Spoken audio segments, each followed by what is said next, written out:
մեզ պաշտպանում են մեր հայրենիքը։ Նրանք քաջ են, խիզախ, ազնիվ,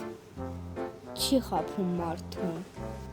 Իմ կարծիքով լավ պատրաստություն կարող է չունենալ, որովհետև կես տարի կրճատվել է ժամկետը, 1.5 տարի է դարձել ու կարծում եմ լավ չեմ պատրաստվի։ Պիտի լինի իր պատիվը, որ արժեքները տեղը ու պատրաստ լինի հայրենիքի համար կռվելու։ Չկա հայրենիք,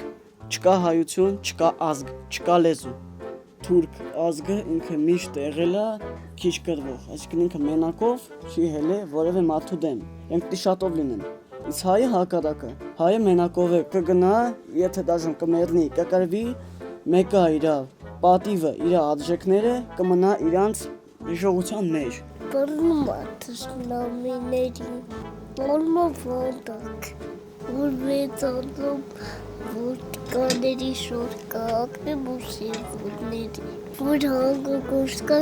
բանի կա ակնեմ, ոտիկաների, որ թշնամի կա, ժիվորի կա ակնեմ։ Չգիտեմ ոնց որ կա, տղամարդիկ ավելի չեմ ասում կանայք քաջ չեն, կանայք թույլ են, իրենք պիտի մնան տանը, իրենց գործերը անեն, եթե կանայք գնան ընդ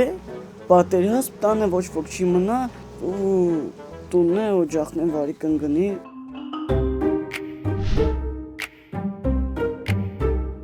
Դրանք ինչ ուզեն, էլ գանան։ Ուզում են ծառայեն, ծառայում են։ Ես վայմախտանքներ вообще չգիտեմ։ Իրանք կարող չլինեն, միշտ հայրենիքը պաշտպանեն ու լավ ապրեն։ Բարի ծառայություն, անվտանգ ու շուտ վերադառնան հասան իրենց սիրած աղջիկներին։ Իրան շնորհակալություն կասեն, որ նա մեր հայրենիքը պաշտպանել է։ Շնորհավոր տոնդ հայոց բանակ, փառք ու պատիվ մեր քաջ զինվորներին, ուժ, խաղաղություն ու անվտանգ հայրենիք բոլորիս։